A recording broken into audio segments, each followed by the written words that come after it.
Good evening. Time for the next member of the Kithbook series, the Sluagh. Now, I'm going to very quickly run through what the book refers to as the Sluagh, and then I'm going to throw all of that out the window and tell you what I think of the Sluagh and the way I run them in my own games, because if you've ever encountered any of the actual historic significance of the Sluagh, then you know that this is the one kith more than any other that I feel that the Changeling series does disservice to. So, the Sluagh. They are pictured as dark and mysterious, little understood, the underfolk. They often make their homes in abandoned tunnels or sewers, but they prefer crumbling Victorian mansions or ancient stone buildings.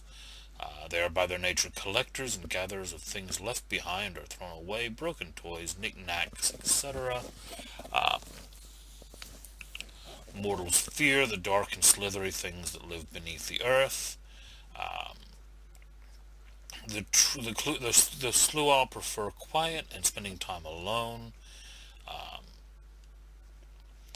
Their penchant for perusing secrets often takes the Sluagh to dark and mysterious places.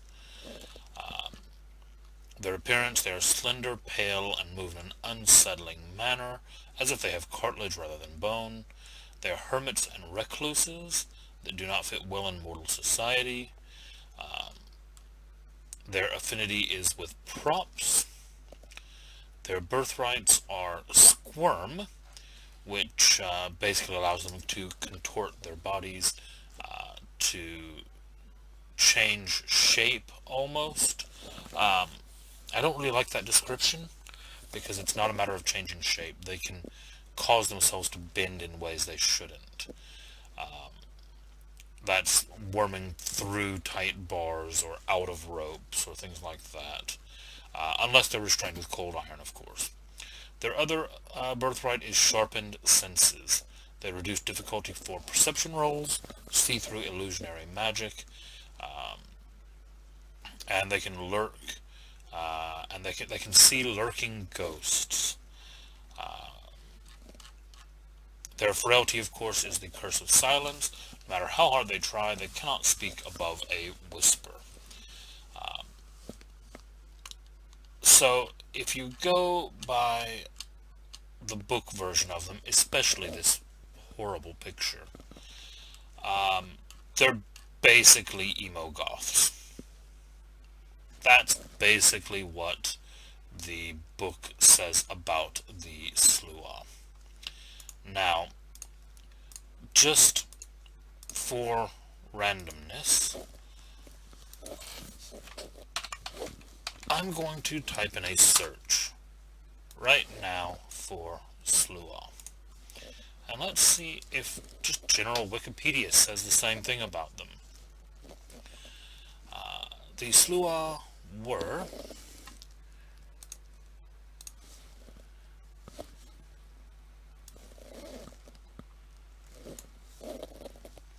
just pop this up. Doing this real time, so it may not be the smoothest of things.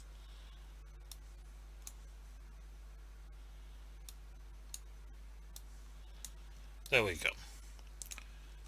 The Sluagh were spirits of the restless dead, sinners, evil people who were welcome in neither heaven nor hell, nor in the other world.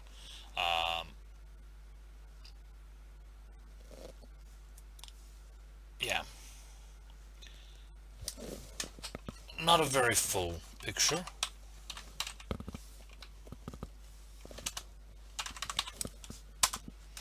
Now, if we keep looking into it, and we look up things like Irish fairy lore, then you're going to start finding, there you go. This is where we actually get into what they really are. The foulest and most dreaded realm of fairy, the Sluagh were more feared than even death itself. Death was easy. The Sluagh were something entirely different. And as such, death had no choice but to defer to the Sluagh. Okay, that gives us a little bit better idea of what we're dealing with. A race of beings that death was afraid of. Now I get that the book has tried to capture a little of that. They see ghosts, and they're called the Underfolk. In all honesty, the book has just made them far too tame. The Sluagh, as I present them in my games, are the lords of the nightmare host.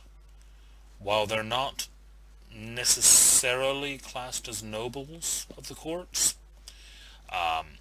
the king that the Sluagh anoint amongst themselves is recognized by the Unseelie court as a noble.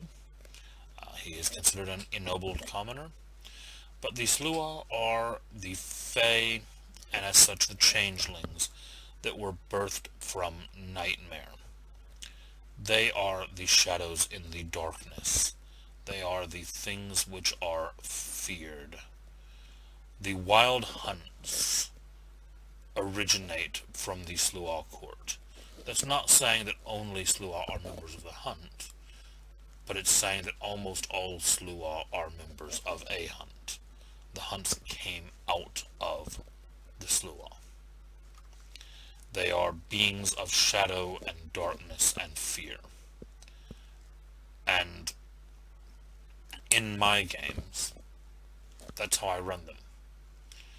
Anyone who watched the end of the mage game will have seen that the group found themselves surrounded in a dark room by what appeared to be slithering shadows. Now, part of that is abilities that are in use that make them appear that way, but part of that is the image they portray.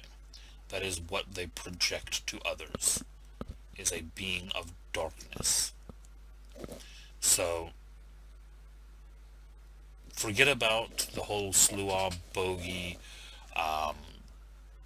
divide and all of that.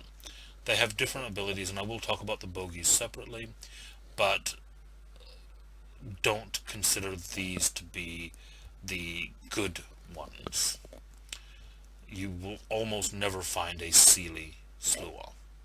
They are unseelie, they are creatures of darkness, they are creatures of nightmare, and they are something to be afraid of. And there we have it. I will be back shortly with the next member of the Kithbook series. Like, subscribe, and I'll see you soon.